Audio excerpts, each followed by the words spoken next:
How y'all doing today? It's got to be a great day. It's a great sunny day, and thank God for the weather. Hopefully it stays this way. Thank you, President Cormier, trustees, board of visitors, faculty, staff, and definitely friends of today's graduates. If you all excuse me for a moment, I'm going to spend some time with the starting lineup, and that's you all sitting right here in the front. The starting lineup, tomorrow's champions. Believe that? Tomorrow's champions, right? All right. Graduating members of the class of 2009, what's up? Congratulations, and thank you for allowing me to spend some time with you today. I hope you remember the joy and the great sense of accomplishment that you feel right now. Hold on to that feeling as you go forward into this very challenging world.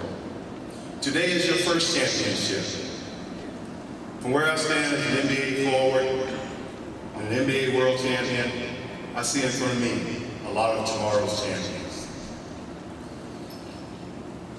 I come here this morning to share with you a perspective on another single Longwood alumnus and author. How does an NBA star convert his Longwood experience, which was incredible, into a professional success, and then personal success after his career is over? What is the difference between you and the employee who is going to train you, hopefully, in the next few weeks to come? Hopefully, you're going to job interviews in the next weeks to come. Yeah. That could be, what can it be that a former NBA, former player, finalist can tell you today that can be so important that you should listen? Well, I know you can't graduate until I'm done, so I hope you guys are holding my hands right now. But let me tell you this, I spent 17 years facing off against some of the most famous and accomplished basketball players in NBA history. Some of you might recognize them. Dr. Julius Irving, Magic Johnson, Larry Bird, Michael Jordan, Shaquille O'Neal, David Robinson, to name a few. Pretty impressive group. Almost makes me go put on my basketball shoes again. But I left the NBA a little different man than when I entered the NBA. What did I learn along the way that allowed me to succeed after leaving Longwood against peers from every powerhouse in the country and in the world later? I learned that when you stop working on your game, you stop succeeding.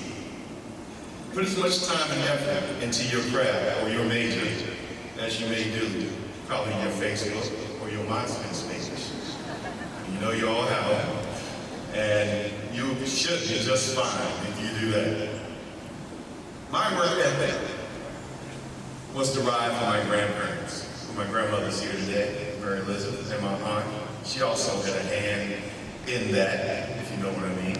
A good hand. But my thing, I was the guy that was in the gym.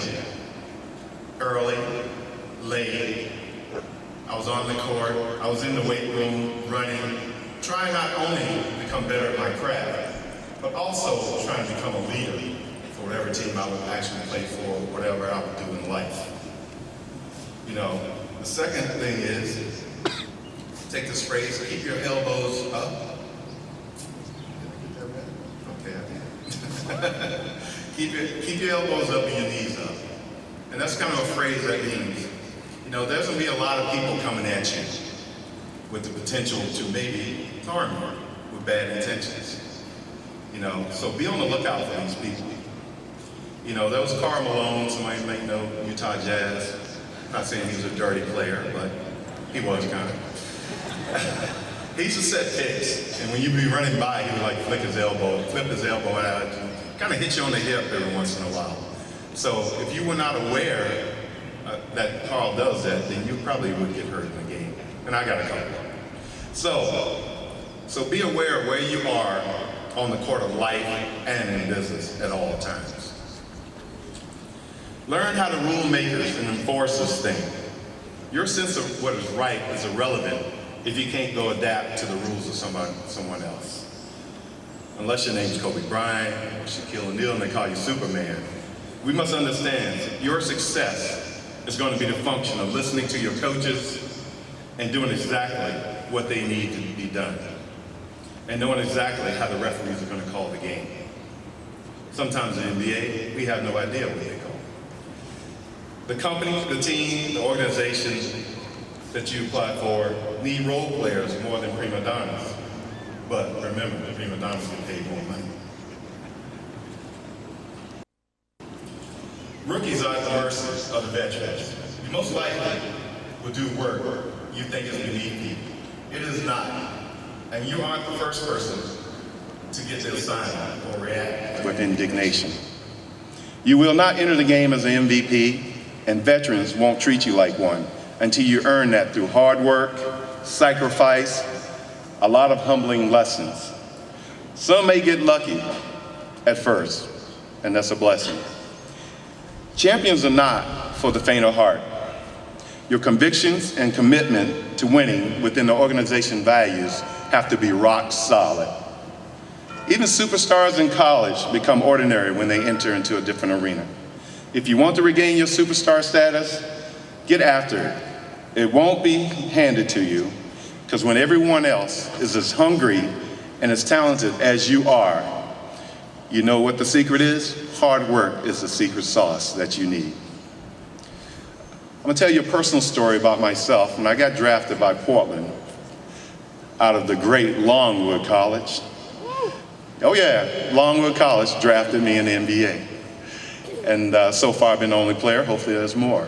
But the head coach, Jack Ramsey at the time, I actually went to rookie camp in San Diego, first time I've been over there. I go to Summer League. I come back to Portland, there's 5 guys. The head coach pulls me to the side after about 4 days and says, I don't think you're quite ready for our team. You know, that was very disheartening. Here I spent all summer, I'm working hard and thought had found a place to at least come back to fall camp. He goes, I think you should go over to Europe, play over there a season, and we'll keep an eye on you and then come back next year. But what I took from that is that I was close to what I wanted to be or wanted to do. So what I did, he said, you could come back if you want, but maybe you probably won't make the team. You know, if your employees tell you, don't come to work the next day, you probably won't go back to work. But I did, I came back. But you know what I did? I came back to Clarksville, Virginia. I got in the best shape that I could be in. So I prepared myself to go back. And I said, I'm gonna give it my best shot. And if my best shot is not good enough, then I will let things fall where they may. But I came back, and everybody knows the rest of that. I came back and I beat out a lot of guys. And 17 years later, I've been very blessed.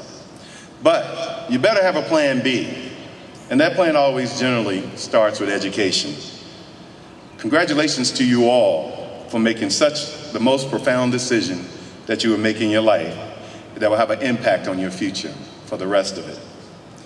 My degree was important to me and my daughter and my grandmother, that I came back to complete my work so I could finally say that I am and always will be, like you all, a Longwood University graduate.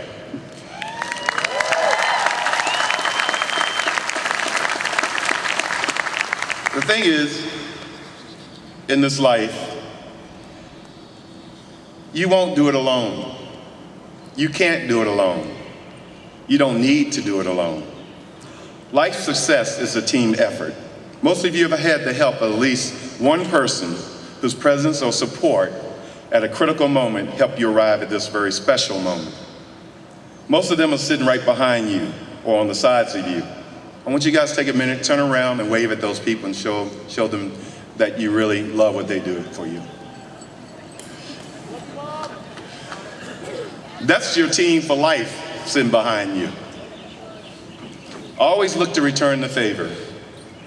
Thank you once again, President Cormier, for having me. And most of all, congratulations, class of 2009. What's up? Thank you. Enjoy your day.